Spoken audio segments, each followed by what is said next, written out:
어머니 죄송해요.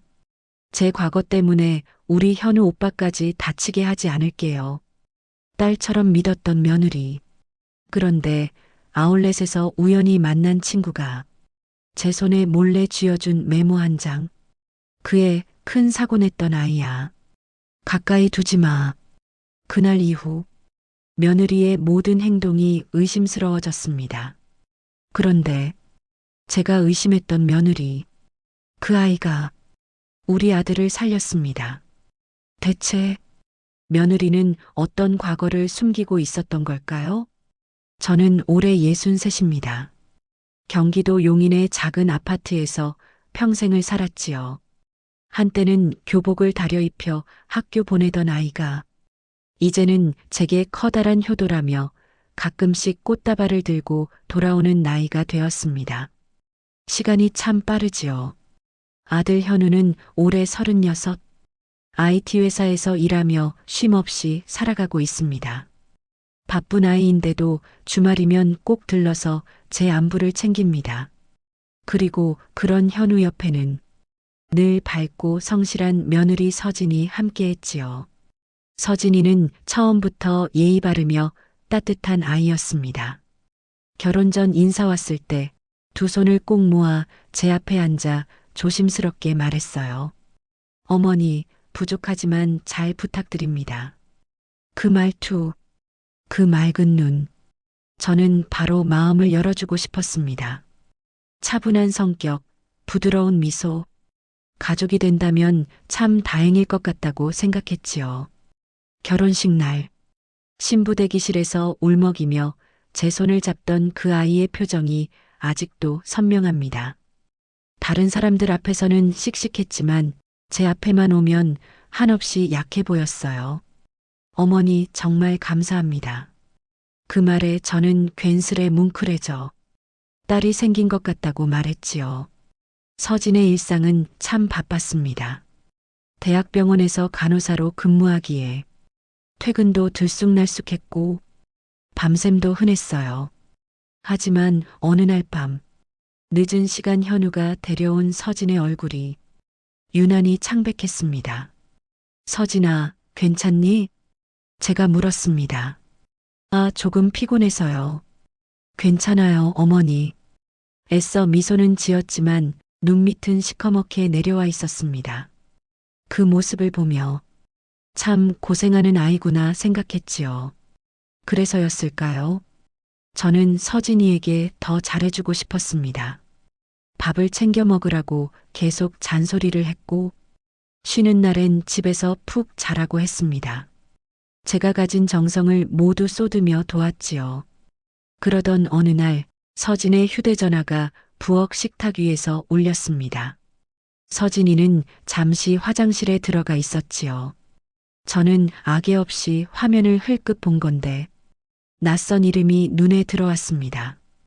그 사람 잊지 말라고 했지? 저는 그 문장을 제대로 이해하지 못했습니다. 누구인지, 무슨 뜻인지, 그저 불편한 기운만 전해져 급히 시선을 돌렸지요. 서진은 나오자마자 전화를 확인했고 손이 아주 작게 떨렸습니다. 저를 본 뒤엔 어색하게 웃으며 휴대폰을 뒷주머니에 넣었습니다. 번호 잘못 눌러서 그래요. 아무것도 아니에요. 그러고는 방으로 들어가 문을 닫았습니다. 그 순간 제 마음에도 조용한 파문이 일었습니다. 분명 아무것도 아닌 표정이 아니었지요. 하지만 저는 일부러 그 마음을 외면했습니다. 딸 같은 서진이를 의심하고 싶지 않았으니까요. 일요일 오전 서진과 함께 시장을 보고 돌아오는 길이었습니다. 현우는 회사 당직이라 서진과 둘이 나들이를 하게 되었지요. 그날 따뜻한 햇살이 참 좋았습니다. 쇼핑백을 들고 아울렛을 돌아보는 소소한 즐거움도 느껴졌습니다. 마치 친정 엄마와 함께 나선 딸을 보는 기분이었어요. 그런데 그 평화롭던 공기가 갑자기 얼어붙었습니다. 저 멀리서 제가 아는 얼굴이 다가왔습니다. 중학교 동창 정아 씨. 반가운 마음에 손을 흔들었는데 정아 씨는 저를 보다가 서진을 보는 순간 표정이 완전히 굳어졌습니다.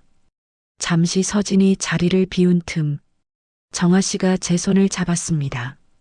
그 손이 놀랄 만큼 차가웠어요. 영수가 저의 서진이라고 했지? 그 아이 큰 사고 냈던 애야. 가까이 두지 마. 저는 깜짝 놀라 한 걸음 뒤로 물러섰습니다. 무슨 말이야? 무슨 사고? 정아 씨는 주변을 살피며 조심스럽게 말했습니다. 자세한 건 나중에 말할게. 지금은 조심해. 제발. 그 말을 남기고 정아 씨는 급히 자리를 떴습니다. 저는 그 자리에 서서 심장이 빠르게 뛰는 걸 진정시키지 못했지요. 잠시 후 돌아온 서진이가 어머니, 어디 아프세요? 하고 묻는데 저는 어떻게 대답해야 할지 몰랐습니다. 서진의 손길이 닿는데 내가 모르는 진실이 그 손끝에서 느껴지는 듯 했지요. 집으로 돌아오는 내내 머리가 복잡했습니다. 서진의 전화, 창백했던 얼굴, 정아 씨의 경고, 모든 조각이 하나로 이어지는 듯 했습니다. 저는 스스로에게 물었습니다. 혹시 내가 모르는 무언가가 있는 걸까? 그날 이후 저는 서진을 한 번 더 바라보게 되었습니다. 실수라도 찾아내려는 듯 눈이 날카로워졌지요. 하지만 그럴수록 마음이 찢어졌습니다. 믿고 싶었습니다. 딸처럼 여긴 아이니까요. 하지만 불안이 믿음을 침식하기 시작했습니다. 제가 모르는 과거, 그 속에 숨어 있는 어둠, 그 어둠이 우리 가족에게 다가오고 있는 건 아닐까요? 서진이는 모른 척 웃습니다. 하지만 저는 느낍니다. 그 웃음 뒤에 감춰진 두려움과 떨림을. 서진이는 무엇을 숨기고 있는 걸까요? 누구로부터 도망쳐 온 걸까요? 그리고 그 과거는 정말 우리 아들에게까지 다가오는 걸까요? 저는 아직 답을 모릅니다. 하지만 분명히 느껴집니다. 곧 무언가가 터질 것입니다. 그 시작은 아마도 제가 읽은 그 메모일 겁니다. 그날 이후로 저는 잠이 잘 오지 않았습니다. 눈을 감으면 정아 씨가 쥐어준 메모가 자꾸 떠올랐습니다. 짧은 문장. 하지만 그 안에 담긴 의미는 너무 무거웠지요. 큰 사고 냈던 애야. 가까이 두지 마. 그 말이 귓가에서 맴돌았습니다. 서랍장 안 지갑 속에 접어 넣어둔 메모가 마치 살아있는 것처럼 저를 쳐다보는 것 같았습니다. 몇 날 며칠을 고민했습니다. 그냥 잊어버릴까? 아무 일도 없었던 것처럼 지낼까? 하지만 그럴수록 마음은 더 무거워졌습니다. 밤에 물 한 잔을 마시려고 부엌에 나왔을 때였습니다. 거실 불은 꺼져 있었지만 작은 스탠드 아래 현우와 서진이 나란히 앉아 있는 모습이 보였습니다. 오늘도 고생 많았지? 아니에요. 오빠가 더 힘들죠. 두 사람은 소파에 기대어 서로의 어깨에 머리를 살짝 기대고 있었습니다. TV에서 흘러나오는 예능 프로그램 소리와 둘의 낮은 웃음소리가 섞여 있었지요. 그 모습을 보고 있자니 제 마음은 또 한 번 흔들렸습니다. 이렇게 다정한 애가 정말 그런 아이일까? 확신할 수 없었습니다. 그래서 더 괴로웠습니다. 결국 저는 정아 씨를 다시 만나기로 했습니다. 그냥 그렇게 넘기면 평생 후회할 것 같았지요. 며칠 뒤 집 앞 카페에서 만나자고 연락을 했습니다. 창가 쪽 자리에 앉으니 따뜻한 햇살이 유리창을 통해 들어왔습니다. 하지만 제 마음은 햇살과는 다른 방향으로 무거웠습니다. 정아 씨가 먼저 도착했습니다.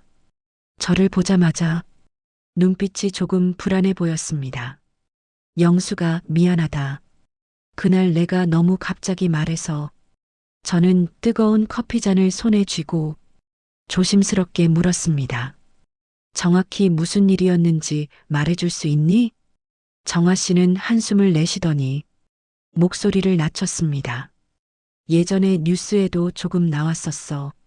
남자친구 문제로 시끄러웠지. 그 남자가 워낙 폭력적이고 집착이 심했대. 집 앞에서 기다리고 직장 앞에서 소리 지르고 결국 경찰이랑 법정까지 가고 많이 힘들었을 거야. 그럼 서진이가 잘못한 건 아니란 말이야? 제 질문에 정아 씨는 잠시 말문을 닫았습니다. 누가 잘했고 누가 잘못했다. 밖에서 보기엔 다 복잡했어. 근데 그 일이 워낙 크다 보니 주변에서 다 알고 있었지.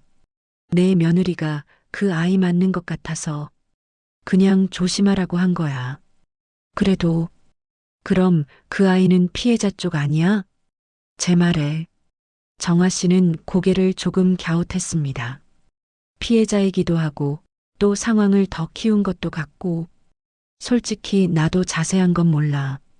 다만 그런 일이 있었다는 건 사실이야. 그 말이 제 마음에 깊은 주름을 남겼습니다. 좋은 쪽으로도 나쁜 쪽으로도 확실히 말할 수 없는 이야기. 그 애가 맞다 아니다.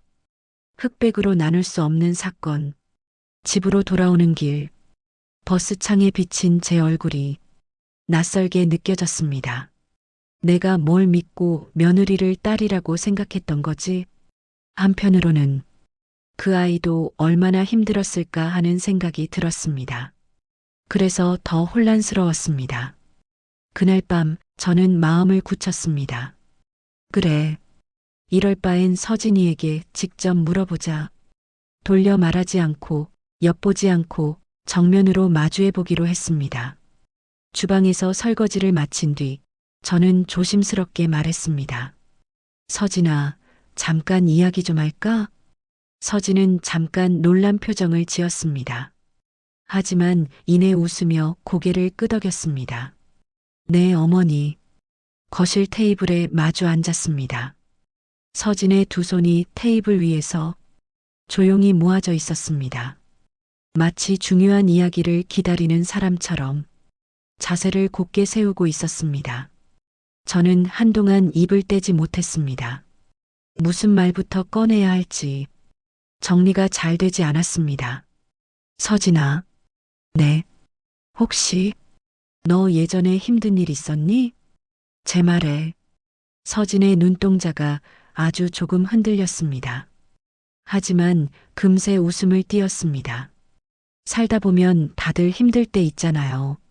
저도 조금 그랬던 적은 있어요. 근데 이제 다 지나간 일이에요. 신경 안 쓰셔도 돼요, 어머니. 그렇구나. 저는 더 묻고 싶었지만 입이 떨어지지 않았습니다. 뉴스에 나올 정도라는 말, 큰 사고라는 말, 어떤 단어를 꺼내도 서진에게 칼날처럼 꽂힐 것 같았지요. 잠시 침묵이 흘렀습니다. 그 침묵 속에서 서진의 손이 아주 살짝 떨리는 것을 저는 놓치지 않았습니다. 어머니, 혹시 누가 제 얘기를 하던가요? 서진이 조심스럽게 물었습니다. 그 말에 저는 가슴이 철렁 내려앉았습니다. 그게 그냥 살다 보면 소문도 있고 사람들이 말도 하고 그러잖니. 애써 대수롭지 않은 척 웃어 보였지만 제 웃음도 목소리도 모두 어색하게 떨리고 있었습니다. 서진은 한참 동안 저를 바라보더니 아주 잔잔한 목소리로 말했습니다.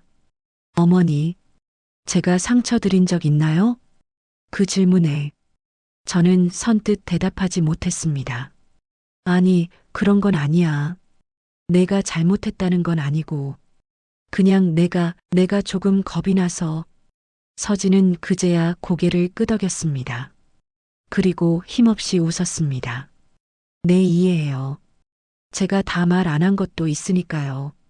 그 말 한마디가 제 마음을 더욱 무겁게 눌렀습니다. 역시 무언가 있구나. 확신처럼 느껴졌습니다. 하지만 동시에 그 진실을 바로 듣기엔 제가 너무 겁이 났습니다. 며칠 동안 집안 공기는 보이지 않게 변해갔습니다. 겉으로 보기에는 모두 이전과 다름없는 일상을 살았습니다. 제가 반찬을 만들면 서진은 잘 먹겠습니다 하고 웃으며 식탁에 앉았고 현우는 회사 이야기, 프로젝트 이야기를 하며 밥을 먹었습니다. 하지만 눈에 보이지 않는 긴장이 식탁 위를 얇게 덮고 있었습니다. 제가 괜히 한마디 더 물을까? 서진은 조심히 눈치를 받고 현우는 그 모습을 보며 고개를 갸웃할 뿐이었습니다. 무슨 일 있어요? 어머니, 서진이 힘들게 하는 사람 있나요? 아니야, 그런 거. 너희 둘 다 고생하는데 내가 도와줄 일이 뭐가 있을까? 생각해 보는 거지. 그렇게 얼버무리고 나면 식탁 위에 또 한 번 침묵이 내려앉았습니다. 어느 날 저녁, 현우가 퇴근 후 늦게 들어왔습니다. 서진은 병원 야간 근무라 먼저 나간 뒤였지요. 현우는 넥타이를 풀며 작게 한숨을 쉬었습니다. 어머니, 요즘 서진이 좀 이상하지 않아요? 그 말에 저는 순간 심장이 쿵 하고 내려앉는 느낌이 들었습니다. 왜? 무슨 일 있었니? 아니, 특별한 일은 없는데 자꾸 불안해하고 어디 다녀온 뒤에는 멍하니 있을 때도 있고 휴대폰만 보면 깜짝깜짝 놀라고 무슨 일 있냐고 물으면 괜찮다고만 하고 제가 더 답답해요. 현우의 말 속에는 걱정과 답답함이 섞여 있었습니다. 그 표정을 보니 제 마음도 더 복잡해졌습니다. 지금 말해야 할까? 정화 씨의 이야기, 메모, 내가 본 메시지까지 다 털어놓고 같이 고민해야 하는 걸까? 입안이 바짝 말랐습니다. 하지만 결국 저는 또 말하지 못했습니다. 서진이가 워낙 성실하게 일하잖니. 병원 일도 힘들고 야근도 많은데 좀 예민해질 수도 있지. 저는 애써 평범한 이유를 붙였습니다. 그러면서도 가슴 한켠에서는 자꾸만 다른 목소리가 들려왔습니다. 지금이라도 말해. 그렇지 않으면 더 큰일이 생길지도 몰라. 그러나 저는 그 더 큰일이 무엇일지 상상하기조차 두려웠습니다. 그날 밤 모두가 잠든 시간, 저는 거실 스탠드를 켜고 혼자 앉아 있었습니다. 손에는 정화 씨의 메모가 쥐어져 있었습니다. 여러 번 접었다 폈다 해서 이미 종이는 구겨질 대로 구겨져 있었습니다. 하지만 그 위에 적힌 글씨는 여전히 선명했습니다. 큰 사고 냈던 애야. 가까이 두지 마. 저는 조용히 속삭였습니다. 가까이 두지 말라니. 이미 며느리로 들였는데 어쩌라는 거니. 눈가가 뜨거워졌습니다. 한참을 그렇게 앉았다가 저는 자리에서 일어났습니다. 무언가를 하지 않고는 더 이상 버틸 수 없을 것 같았습니다. 책상 앞에 앉아 컴퓨터를 켰습니다. 화면이 밝게 켜지자 제 얼굴이 희미하게 비쳤습니다. 주름 사이로 걱정과 피로가 깊게 자리 잡고 있었지요. 인터넷 검색창에 천천히 몇 글자를 적었습니다. 간호사 스토킹 사건, 연인 폭력 재판, 신변 보호 신청, 비슷한 기사들이 줄줄이 떠올랐습니다. 그중 몇 개는 서진이와 나이가 비슷한 여자의 이야기였습니다. 늦은 밤 병원 근무를 마치고 돌아오는 길에 그 남자가 뒤를 밟았다는 이야기, 집 앞에서 소리를 지르며 한밤중까지 버텼다는 이야기, 여자가 결국 경찰과 상담을 했다는 이야기, 화면 속 문자들이 마치 현실처럼 다가왔습니다. 저는 서진의 얼굴을 떠올렸습니다. 힘없이 웃던 표정, 그리고 제가 힘든 일 있었니? 라고 물었을 때 아주 잠깐 흔들렸던 눈동자. 혹시 이 아이도 이런 일을 겪은 건 아닐까?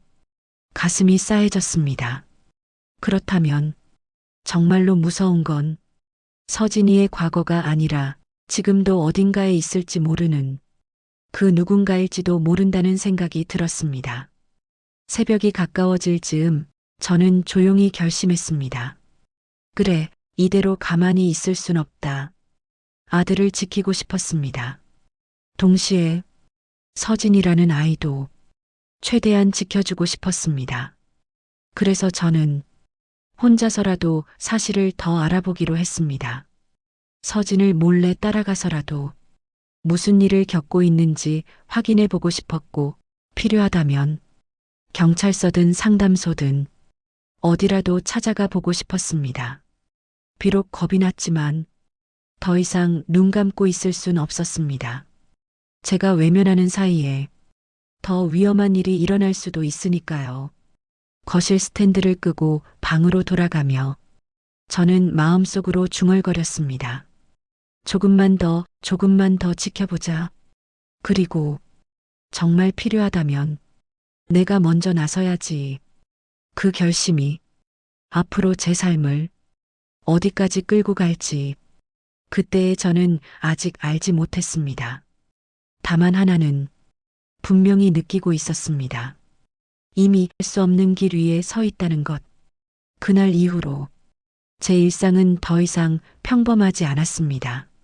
아침에 눈을 뜨면 먼저 떠오르는 건 오늘 서진이가 출근하는 시간, 언제 퇴근하는지, 어디를 들렀다가 오는지였습니다.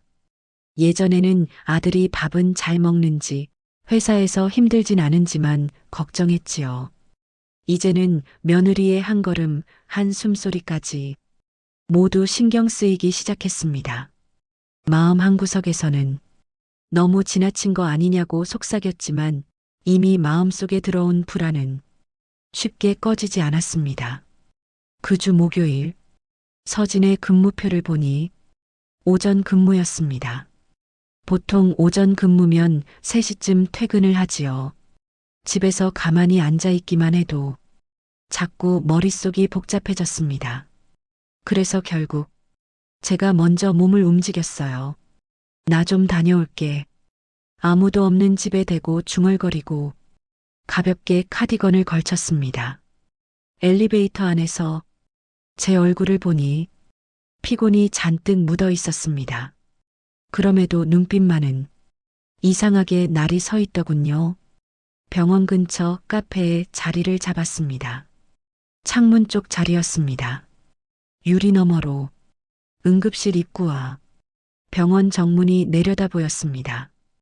뜨거운 아메리카노를 시켜놓고 시계를 보며 기다렸습니다. 손에 땀이 배어 종이컵이 서서히 젖어갔습니다. 3시가 조금 넘어갈 즈음 흰색 가디건에 연한 청바지를 입은 서진이가 병원 출입문을 나왔습니다. 머리는 대충 묶었고 발걸음은 다소 지쳐 보였습니다. 저는 본능적으로 몸을 조금 숙여 창틀 뒤로 몸을 숨겼습니다. 서진이는 휴대폰을 한번 확인하더니 병원 앞 작은 횡단보도를 건넜습니다. 그 뒤를 검은 점퍼 차림의 남자 한 명이 조금 떨어져 따라가고 있었습니다. 멀리서 보아 얼굴은 잘 보이지 않았지만 걸음걸이는 이상하게도 서진의 속도에 맞춰지는 것 같았습니다. 심장이 쿵 내려앉았습니다. 설마 내가 괜한 상상을 하는 걸까? 하지만 두 사람이 같은 방향으로 그리고 일정한 거리감을 유지한 채 계속 걸어가는 모습은 그저 우연이라고 하기에는 무언가 불편했습니다. 서진이는 버스 정류장을 지나 지하철역 쪽으로 방향을 틀었습니다. 그 순간 검은 점퍼는 길 건너편으로 방향을 바꾸더니 조금 더 바짝 다가섰습니다. 저는 아이처럼 카페에서 뛰어나오고 싶었습니다. 저리 가라고 소리치고 싶었지요. 하지만 몸이 쉽게 움직이지 않았습니다. 만약 제가 나가서 둘 사이에 끼어든다면 어떤 일이 벌어질까요? 그 남자가 다짜고짜 화를 내거나 오히려 서진이가 당황하면 어떻게 해야 할까요? 발끝에서부터 힘이 빠지는 느낌이었습니다. 한참 후에야 저는 겨우 자리에서 일어났습니다. 급히 카페를 나와 지하철역 쪽으로 걸음을 재촉했지만 이미 두 사람의 모습은 보이지 않았습니다. 지하철역 입구 앞에서 한참 동안 주변을 둘러봤습니다. 평범한 사람들 뿐이었습니다. 손을 잡고 걸어가는 연인들, 학원 가방을 메고 뛰어가는 학생들, 택배 상자를 든 배달 기사. 내가 너무 예민한 걸까? 집으로 돌아오는 버스 안에서 창밖을 보며 여러 번 스스로에게 물었습니다. 하지만 검은 점퍼의 그림자는 계속 마음을 괴롭혔습니다. 그날 밤 저는 결심했습니다. 이제는 혼자서 끙끙 앓지 말고 누군가에게 도움을 청해보자. 가장 먼저 떠오른 사람은 동네 파출소 경찰관이었습니다. 가끔 아파트 단지 순찰도 돌고 경비 아저씨들과 이야기하는 모습도 자주 보았지요. 다음 날 오전 장을 보러 나온 척하며 파출소를 찾았습니다. 건물 안은 생각보다 조용했습니다. 책상 위에는 서류가 쌓여 있고 한쪽 벽에는 분실물 상자가 놓여 있었습니다. 저를 본 젊은 경찰관이 자리에서 일어나 인사했습니다. 무슨 일로 오셨어요, 어머니? 저는 잠시 머뭇거렸다가 조심스럽게 입을 열었습니다. 저 상담 같은 것도 가능하나요? 네, 물론입니다. 어떤 일인지 편하게 말씀해 주세요. 편하게라는 말이 쉽게 와 닿지 않았지만 그래도 천천히 어제 보았던 일들을 말했습니다. 며느리가 간호사인 것, 예전에 힘든 일을 겪은 것 같다는 것, 요즘 누군가에게 쫓기는 듯 불안해 보인다는 것, 병원 앞에서 검은 점퍼 차림의 남자가 뒤를 따라가던 것까지. 젊은 경찰관은 진지한 표정으로 제 말을 들었습니다. 그리고는 잠시 생각에 잠겼다가 말했습니다. 어머니 말씀만 들어서는 아직은 뭔가 조치를 취하기 어렵습니다. 실제로 위협적인 행동이 있거나 접촉을 하거나 협박 메시지 같은 게 있어야 정식으로 신고를 하실 수 있어요. 그럼 혹시라도 일이 터지고 나서야 움직일 수 있다는 말인가요? 목소리가 저도 모르게 조금 떨렸습니다. 경찰관은 난처한 표정으로 고개를 끄덕였습니다. 예, 아무래도 법적으로 움직이려면 근거가 필요해서요.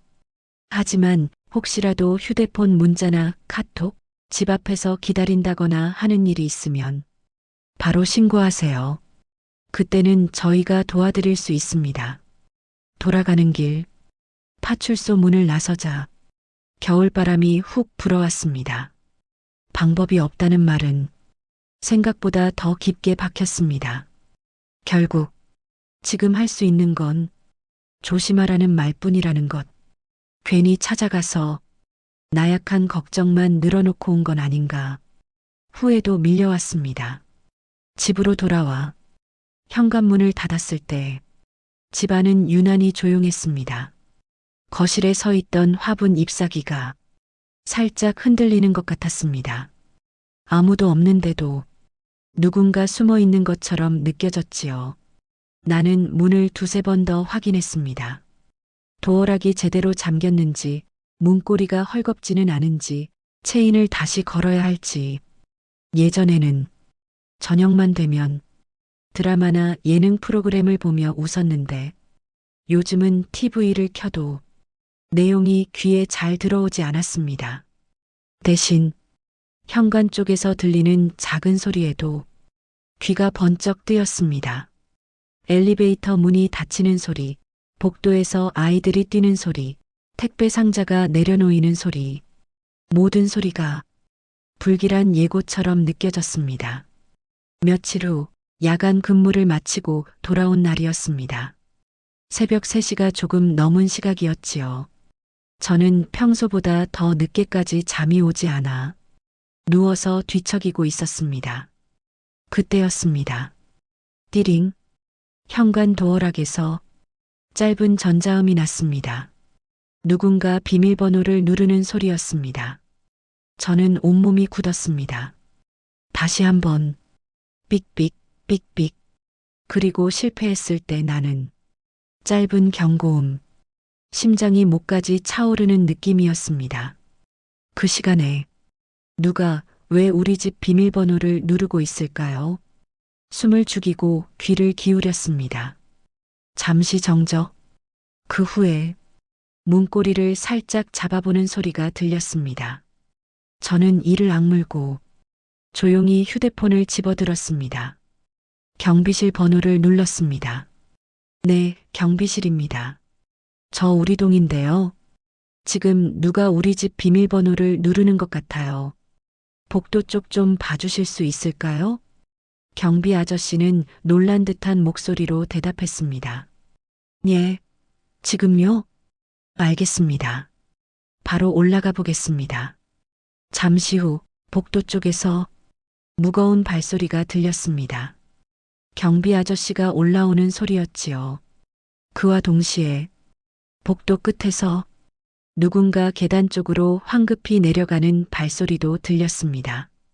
저는 현관문에 가까이 다가가 문고리에 손을 얹었습니다. 문을 열어볼까 아니면 더 버틸까? 하지만 아직은 열 용기가 나지 않았습니다. 몇 분 뒤 경비실에서 다시 전화가 왔습니다. 어머니, 제가 왔을 때는 복도에 아무도 없었습니다. 혹시 또 비슷한 일이 있으면 바로 말씀 주세요. 네, 감사합니다. 전화를 끊고 나서도 한동안 현관문 앞을 떠나지 못했습니다. 그때 깨달았습니다. 이건 단지 과거에 있었던 일이 아니라 지금도 우리 집 근처를 맴도는 현재의 위험일 수도 있다는 것을. 다음 날 아침 서진이 출근 준비를 하고 있었습니다. 피곤해 보이는 얼굴이었지만 억지로 미소를 지으며 머리를 묶었습니다. 저는 조심스럽게 말을 꺼냈습니다. 서진아, 네 어머니, 혹시 요즘 집 앞이나 병원 근처에서 수상한 사람 본 적 없니? 제 질문에 서진의 손이 잠깐 멈췄습니다. 머리끈을 매던 손가락이 작게 떨렸습니다. 왜요? 그냥 어젯밤에 누가 비밀번호를 누르는 소리가 들려서 경비 아저씨도 올라왔다더라. 말을 마치는 동안에도 제 심장은 계속 뛰었습니다. 서진은 눈을 크게 뜨고 저를 바라보더니 천천히 입술을 깨물었습니다. 혹시 몇 번 정도 그런 소리 들리셨어요?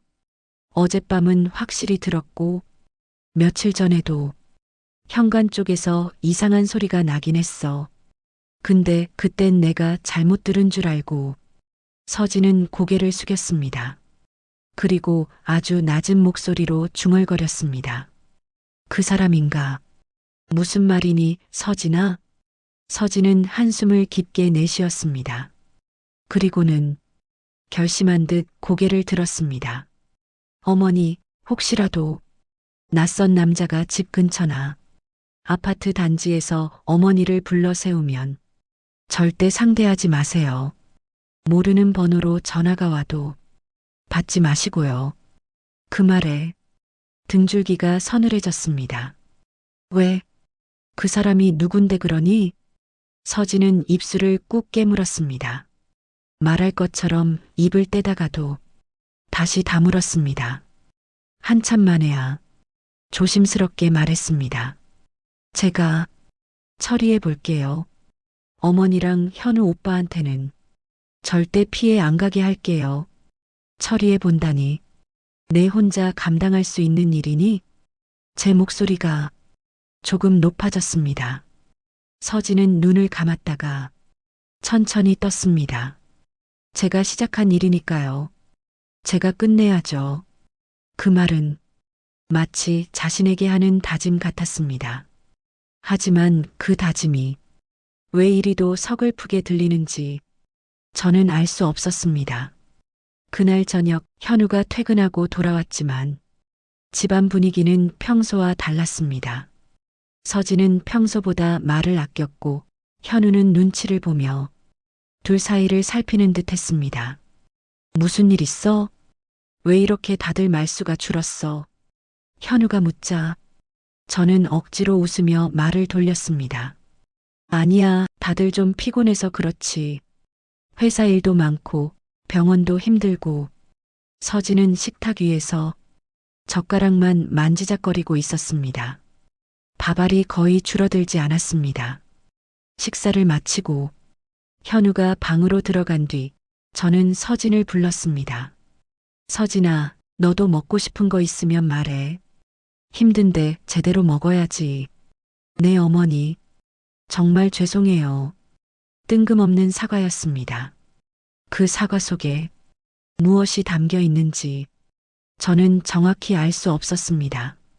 다만, 이 아이가 혼자 얼마나 버티고 있었을까 하는 생각이 들어 가슴이 저릿해졌습니다. 밤이 깊어갈수록 저의 고민도 깊어졌습니다. 이제는 현우에게도 말해야 하는 걸까? 서진의 문제는 결국 우리 가족 모두의 일이 될 수도 있다는 생각이 들었습니다.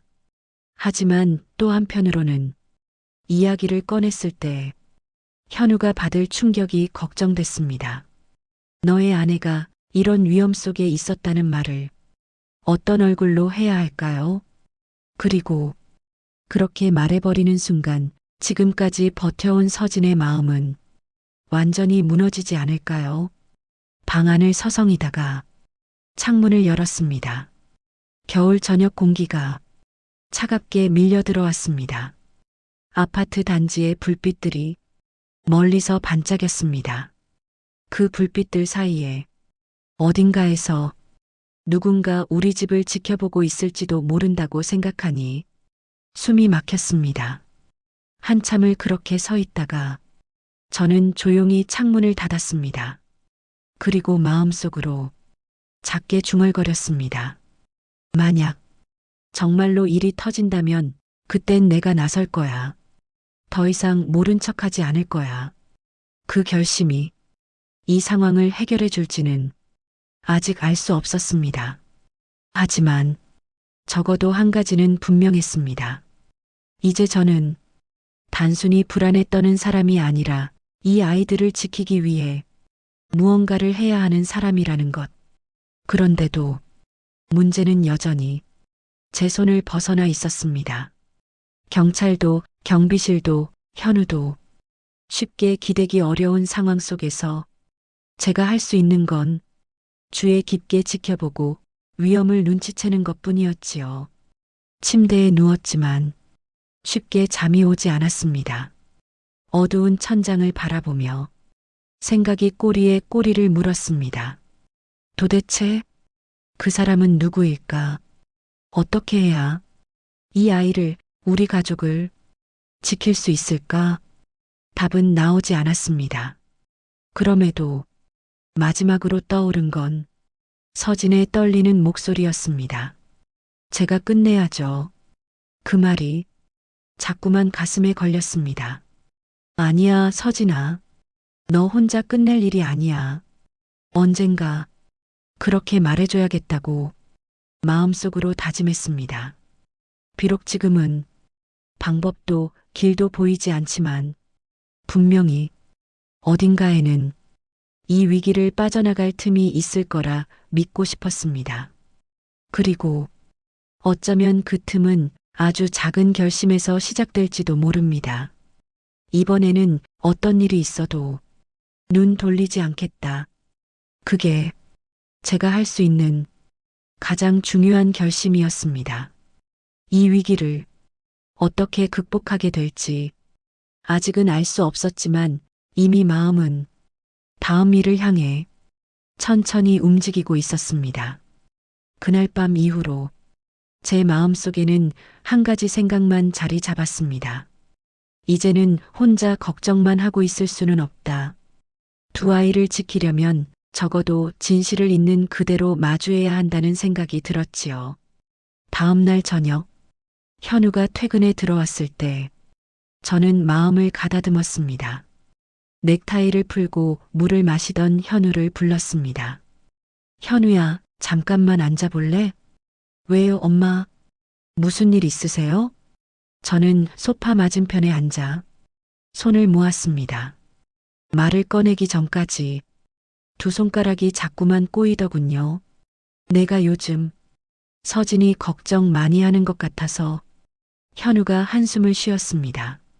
네. 근데 엄마도 좀 이상하셨어요. 둘이 무슨 일 있는 거예요? 그 말에 더 이상 피할 수 없다고 느꼈습니다. 저는 천천히 정화 씨에게서 들은 이야기, 병원 앞에서 본 검은 점퍼 남자, 밤마다 들려온 현관 비밀번호 소리, 파출소에 다녀온 일까지 하나하나 말을 꺼냈습니다. 현우의 얼굴이 점점 굳어갔습니다. 엄마, 왜 이제야 말하세요? 조용하지만 무겁게 떨어지는 말이었습니다. 저는 죄책감에 고개를 숙였습니다. 엄마도 확신이 안 서서 그랬다. 괜히 내 아내 의심하는 말하는 것 같아서 겁이 나더라. 그래도 이젠 숨기고 있을 때가 아니라는 생각이 들어서. 현우는 잠시 눈을 감고 긴 숨을 내쉬었습니다. 그리고 조심스럽게 말했습니다. 서진이 옛날에 남자 문제로 힘든 일 겪은 적 있어요.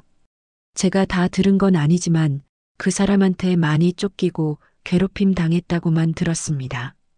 근데 그 이야기를 꺼내면 너무 힘들어해서 저도 깊게 묻지 못했어요. 저는 가슴이 저릿해졌습니다. 그럼 지금도 그 사람이? 현우는 확답을 하지 못했습니다. 그저 고개만 살짝 끄덕였지요. 아마 완전히 끝난 건 아닐 거예요. 그 말을 듣는 순간 막연했던 불안이 확실한 모양을 갖추는 것 같았습니다.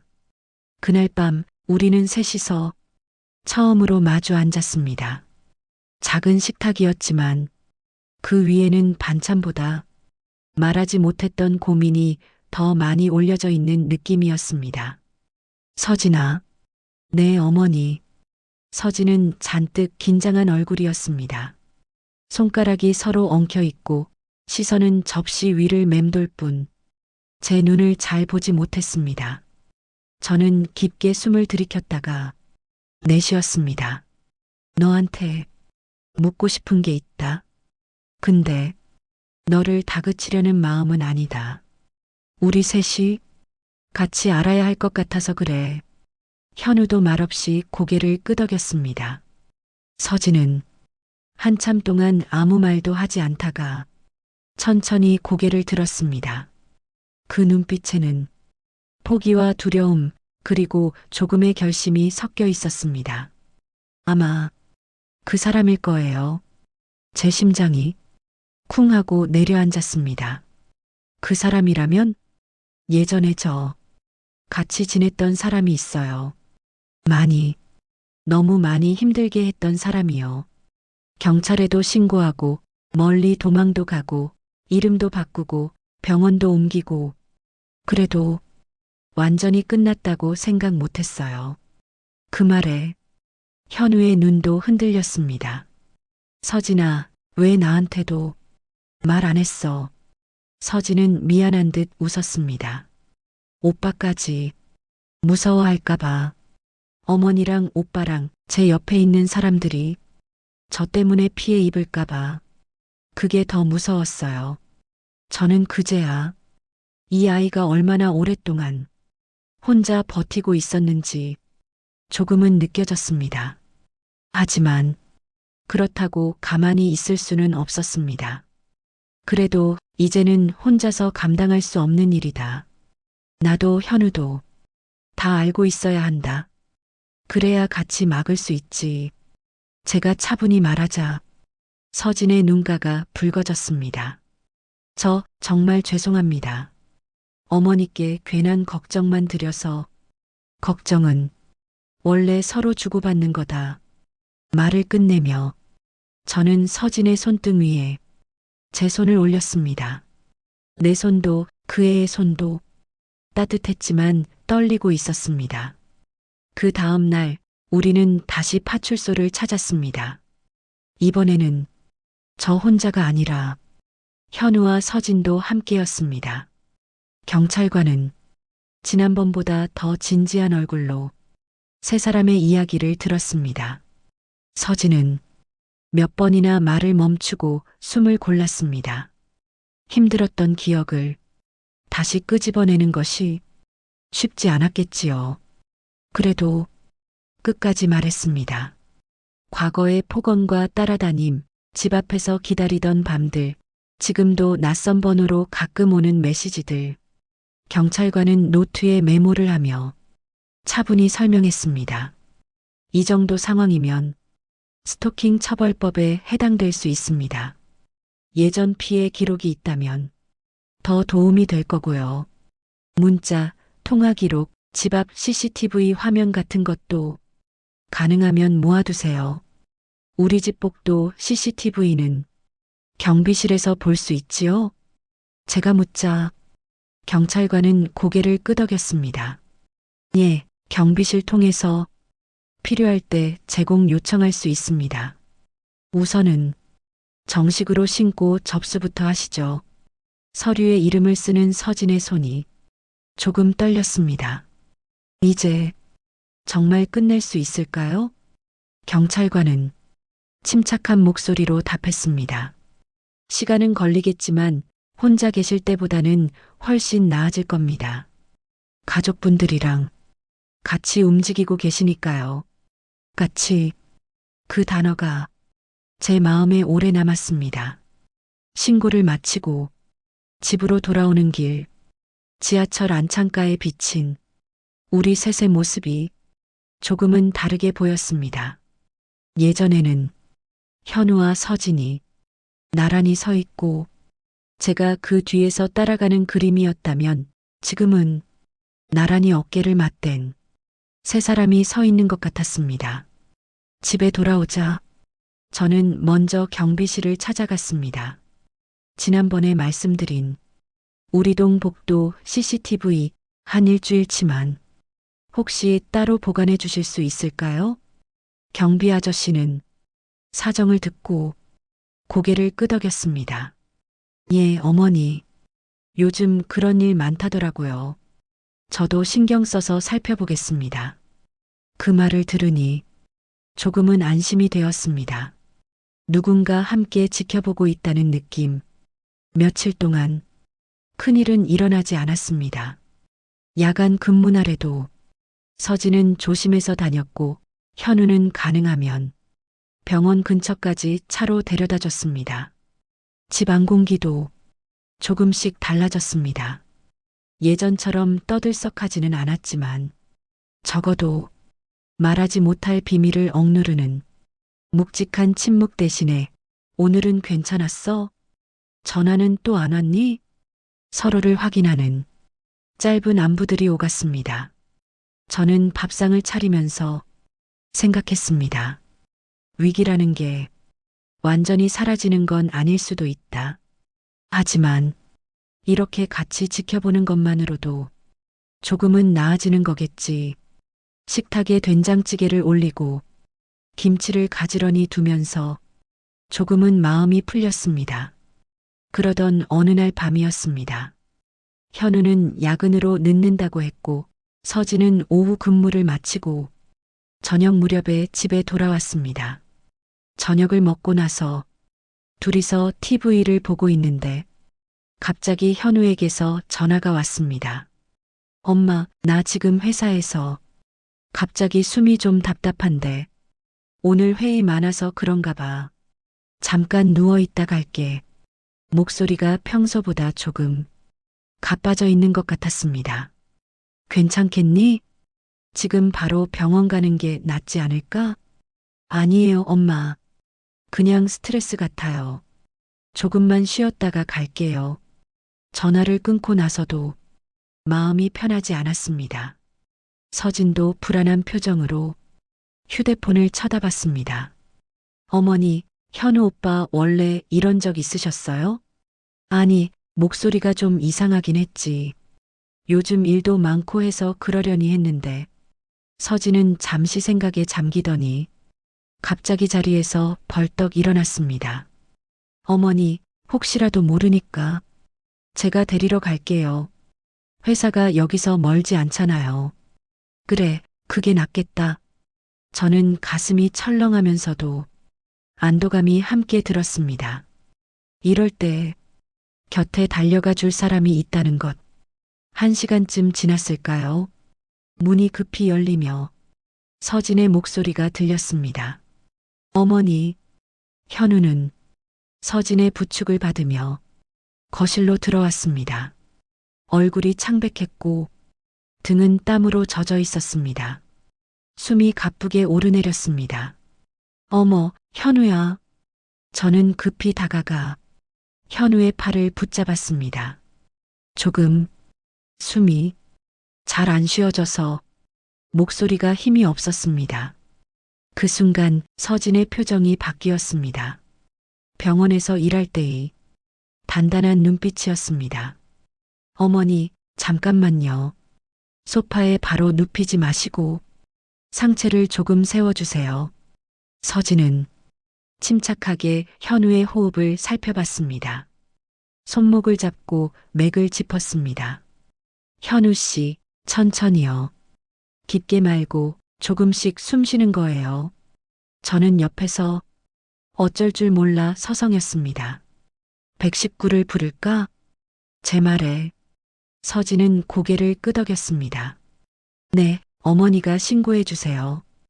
회사에서도 비슷한 증상 있었던 것 같아요. 한 번은 그냥 넘겼다고 하더라고요. 이번에는 정확히 검사해 봐야 할 것 같아요. 저는 손이 떨리는 와중에도 전화기를 붙잡고 상황을 설명했습니다. 얼마 지나지 않아 구급대원들이 도착했습니다.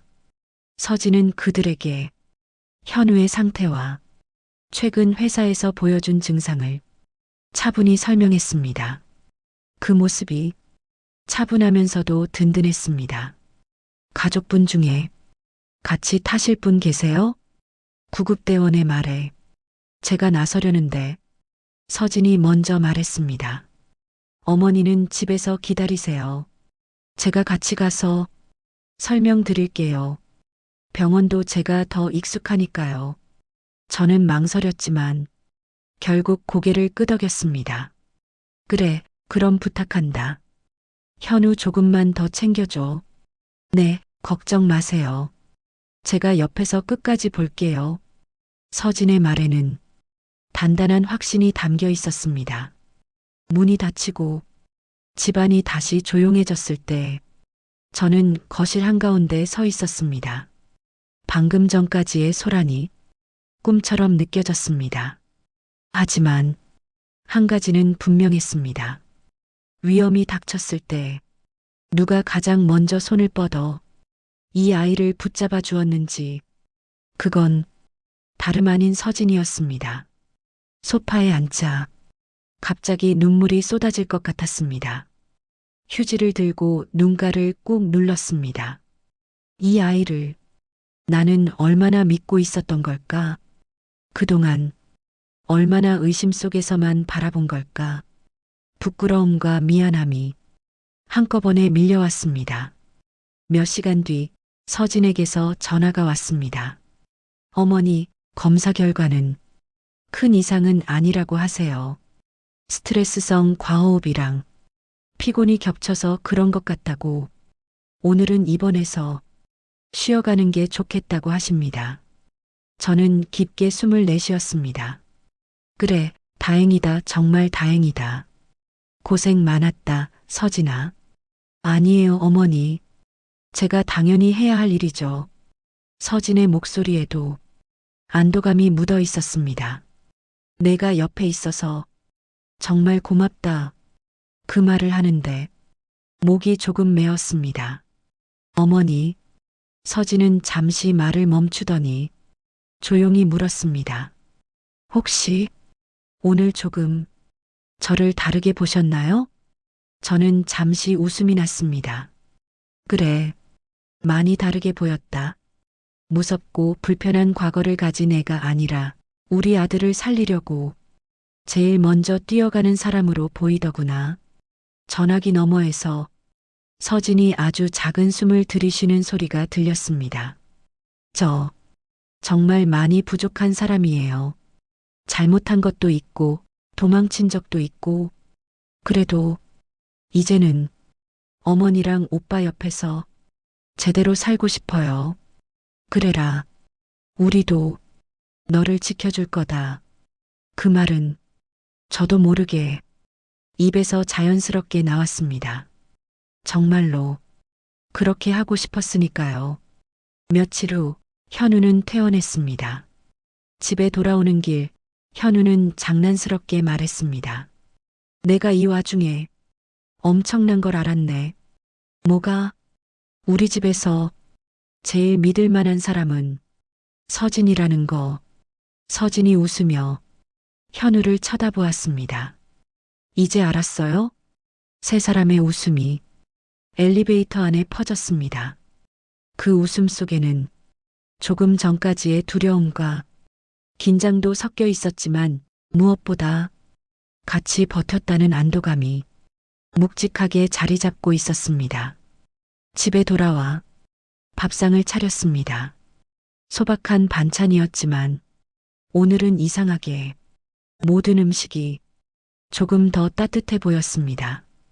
현우는 밥을 먹으며 농담도 하고 서진은 그런 남편을 보며 자꾸 웃음이 났습니다. 저도 모르게 몇 번이고 두 아이의 얼굴을 번갈아 바라보았습니다.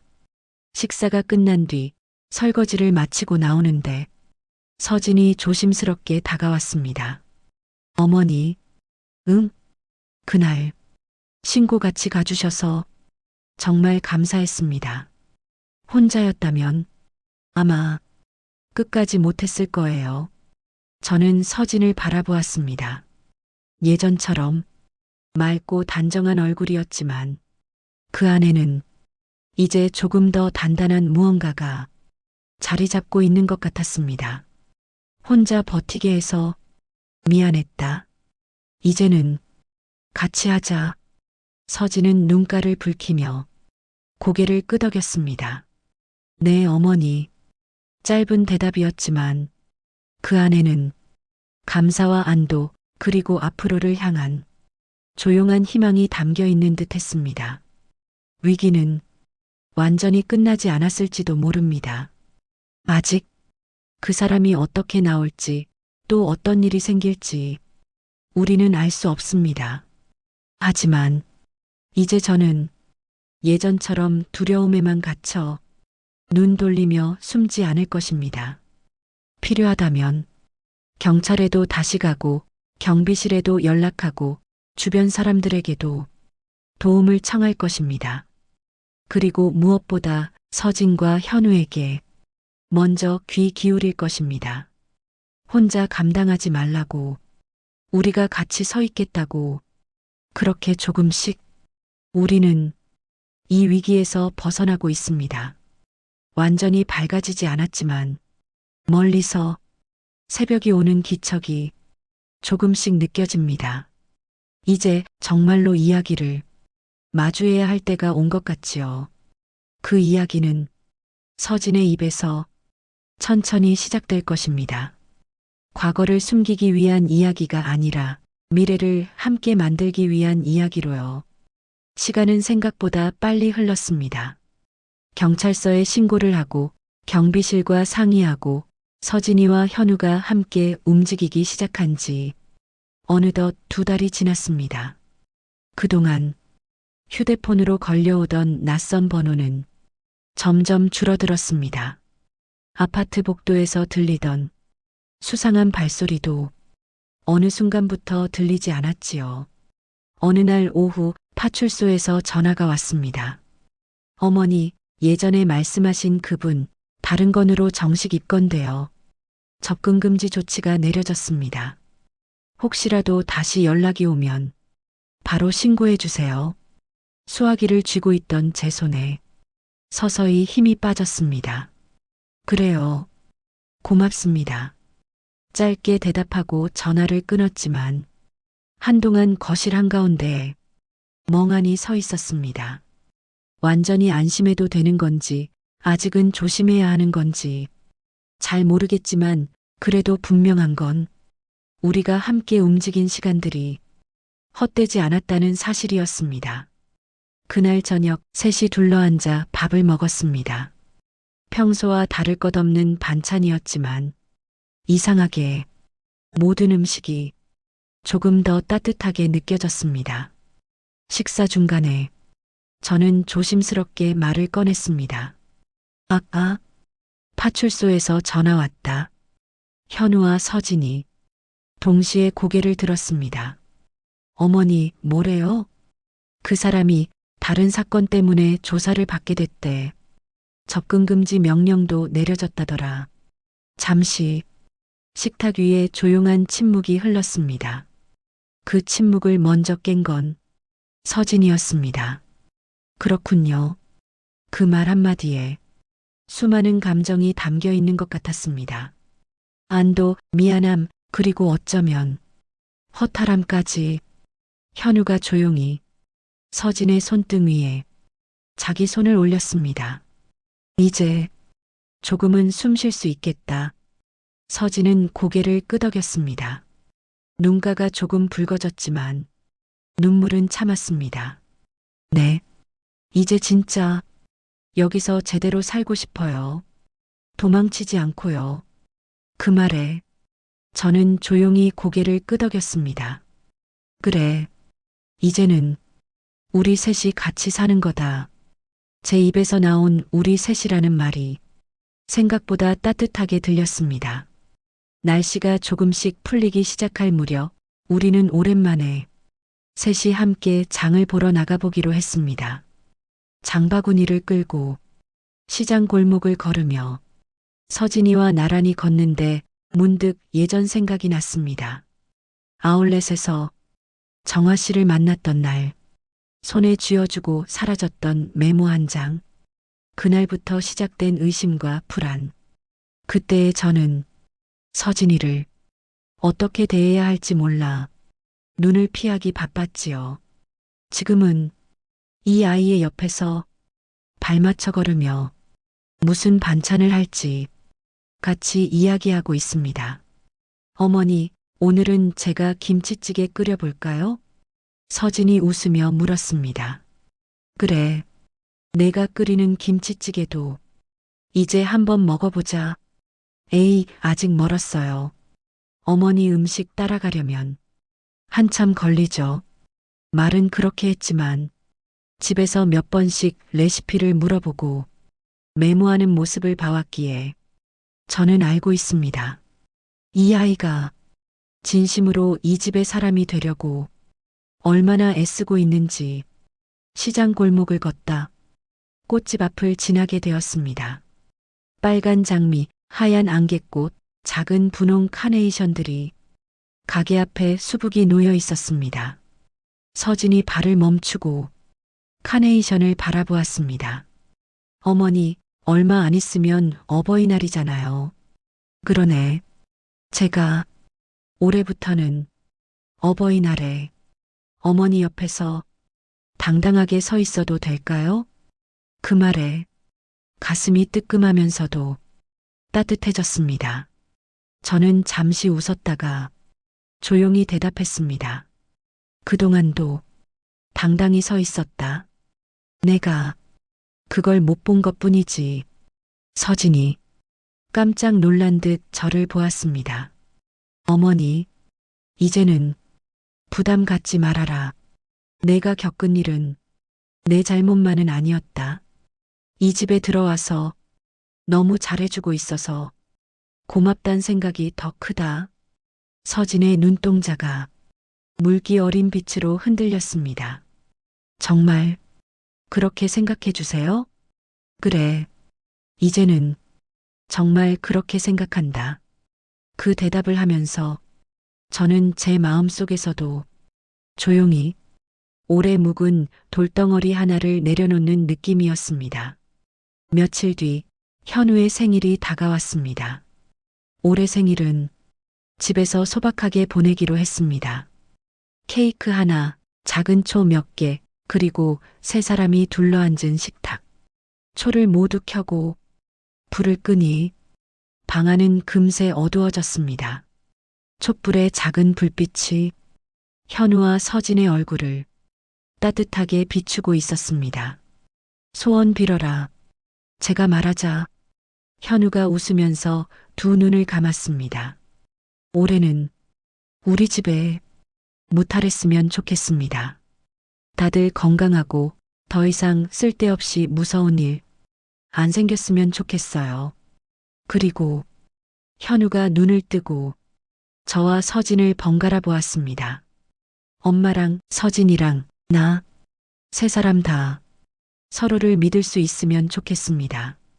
그 말을 듣는 순간 가슴 한가운데가 조용히 울리는 느낌이었습니다. 촛불이 꺼진 뒤 우리는 불을 다시 켰습니다. 밝아진 방 안에서 서진이 조심스럽게 말을 꺼냈습니다. 저도 소원 하나 빌었어요. 뭔데? 내년 생일에도 이 자리에서 세 사람이 같이 웃고 있었으면 좋겠다고요. 그 소원은 너무 크지도 너무 작지도 않았습니다. 다만 지금의 우리에게 딱 맞는 소원처럼 느껴졌습니다. 밤이 늦어 현우가 먼저 방으로 들어간 뒤 저와 서진은 식탁에 남아 커피를 한 잔 더 나눠 마셨습니다. 부엌 등만 켜둔 상태라 집안이 조용하고 차분했습니다. 서진아, 내 어머니, 나도 소원이 하나 있다. 서진이 고개를 갸웃했습니다. 어떤 소원이요? 언젠가는 내가 어머니 말고 다른 호칭으로 나를 불러줬으면 좋겠다. 잠시 공기가 멈춘 것 같았습니다. 서진의 눈이 천천히 커졌다가 한번 깜빡였습니다. 혹시 엄마라고 불러보라는 말씀이세요? 저는 웃으며 고개를 끄덕였습니다. 그래, 지금 당장이 아니라도 좋다. 언젠가 내 마음이 준비되면 그때 한 번만 불러줘라. 양손을 데운 머그컵을 꼭 쥐고 있던 서진의 손이 조금 떨리는 것이 보였습니다. 잠시 침묵이 흘렀습니다. 그리고 아주 조심스러운 목소리가 작게 들렸습니다. 엄마, 저는 머릿속으로만 상상하던 그 호칭을 실제로 귀로 듣는 순간 숨이 잠시 멎는 것 같았습니다. 한번 해봤어요. 아직 어색하긴 한데요. 괜찮다. 나도 어색하다. 둘 다 웃음이 났습니다. 하지만 그 웃음 뒤에는 그동안 서로에게 미처 표현하지 못한 수많은 감정들이 조용히 녹아 있는 것 같았습니다. 가끔은 처음 아울렛에서 정아 씨를 만났던 날을 떠올립니다. 그날 받았던 메모 한 장. 큰 사고 냈던 애야. 가까이 두지 마. 그 문장은 한때 나에게 경고이자 공포였습니다. 그 종이 조각 하나 때문에 서진을 의심했고 사이를 멀리했고 혼자 무서움에 떨었습니다. 하지만 지금 돌이켜보면 그 메모는 우리 가족에게 또 다른 길을 알려준 셈이기도 합니다. 그 일을 계기로 나는 며느리의 과거를 생각하게 되었고 위험을 직시하게 되었고 결국 셋이 함께 한 방향을 보게 되었으니까요. 그렇다고 그 친구의 말이 옳았다고 말하고 싶지는 않습니다. 가까이 두지 말라는 말 대신 그 아이 많이 힘들었을 거야 라고 말해줬더라면 또 다른 길이 있었겠지요. 하지만 사람은 각자의 자리에서 각자의 방식으로 밖에 말할 수 없는 때가 있습니다.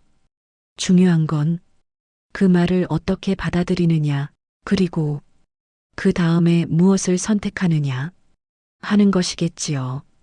이제 저는 현관에서 들리는 작은 소리에 예전만큼 놀라지 않습니다. 도어락 소리가 나도 혹시 또 하고 숨을 죽이기보다 먼저 창문을 열고 밖을 둘러보고 필요하면 경비실에 연락할 용기가 생겼습니다. 서진도 이제는 낯선 번호가 뜨면 혼자 끙끙 앓지 않고 저와 현우에게 먼저 보여줍니다. 이 번호 낯선데요. 그냥 차단해 버릴까요? 우리는 같이 고민하고 같이 결정합니다. 위기는 사라지기만 하는 것이 아니라 이렇게 함께 버티는 법을 조금씩 가르쳐 주는 것인지도 모르겠습니다. 어느 저녁 현우가 퇴근하고 돌아오더니 이렇게 말했습니다. 엄마, 서진아, 요즘 회사에서도 자꾸 가족 얘기하게 돼. 우리 집 얘기하면 다들 부러워하더라. 뭘 부러워하니? 그냥 다들 힘든 시간 지나고 나면 서로 탓하는 집들이 많다더라. 근데 우리는 서로 붙잡았잖아요. 엄마가 서진이 의심하는 쪽으로만 갔어도 우리 완전히 갈라졌을 거고, 서진이가 숨기느라 도망만 갔어도 이렇게 못 앉아 있었을 거야. 그 말에 서진이 고개를 숙였습니다. 제가 제일 먼저 도망치고 싶어 했던 사람 같아요. 그래도 끝까지 잡아주셔서 감사합니다. 저는 조용히 대답했습니다. 나도 도망치고 싶었다. 내 과거를 모르고 살던 때로 돌아가고 싶다고 얼마나 많이 생각했는지 모른다. 그래도 우리가 갈 수 있는 방향은 뒤가 아니라 앞이더라. 서진과 현우가 천천히 고개를 끄덕였습니다. 밤이 깊었습니다. 방으로 들어가기 전 한 번 더 거실을 둘러봅니다. 식탁 위에 놓인 3개의 컵, 소파 위에 던져진 현우의 자켓, 부엌 싱크대 옆 내일 출근 준비를 마쳐둔 서진의 작은 가방, 모든 것이 우리 집이라는 이름 아래 자리를 잡고 있습니다. 불을 끄기 전 저는 잠시 창밖을 봅니다. 아파트 단지의 불빛이 규칙적으로 켜져 있고 멀리 도로 위에는 차들이 잔잔히 지나가고 있습니다. 이 평범한 풍경을 당연하게 여겼던 때가 언제였을까 싶습니다. 이제는 압니다. 아무 일 없는 하루가 가장 큰 선물이라는 걸. 함께 밥을 먹고 서로 눈을 바라보고 잘 다녀와요, 다녀왔습니다를 주고받을 수 있는 오늘이 얼마나 소중한지요. 이야기를 여기까지 써내려오고 나니 문득 이런 생각이 듭니다. 우리 집 이야기는 특별한 영화 속 이야기가 아니라 어디에나 있을 수 있는 평범한 가족 이야기라는 것. 누군가는 며느리를, 누군가는 사위를, 누군가는 자식을, 또 누군가는 부모를 오해하고 의심하고 결국은 이해해가는 과정. 그 한가운데 나도 서 있고 서진도 서 있고 현우도 서 있습니다. 그렇기에 이 이야기를 들은 누군가가 자기 가족을 떠올리고 조금 덜 화를 내고 조금 더 기다려주고 조금 먼저 손을 내밀게 된다면 그것만으로도 우리가 버텨온 시간들이 조금은 의미 있어지지 않을까 싶습니다. 마지막으로 내게 찾아와 이렇게 말하는 듯합니다. 가족은 완벽해서 함께 있는 사람이 아니라 불완전해도 끝까지 함께 버티는 사람들입니다. 이제 저는 그 말에 조용히 고개를 끄덕일 수 있게 되었습니다. 그리고 제 옆에서 웃고 있는 이 아이를 이렇게 부르고 싶습니다. 내 며느리가 아니라 내 딸이라고요. 구독하시면 더 많은 시니어 감성 영상과 인생과 가족에 대한 이야기를 계속 만나보실 수 있습니다. 혹시 여러분의 마음에도 말하지 못한 상처가 남아있다면 이 채널에서 함께 조금씩 풀어가요. 구독과 좋아요는 제가 더 많은 위로의 이야기를 만들 수 있는 힘이 됩니다.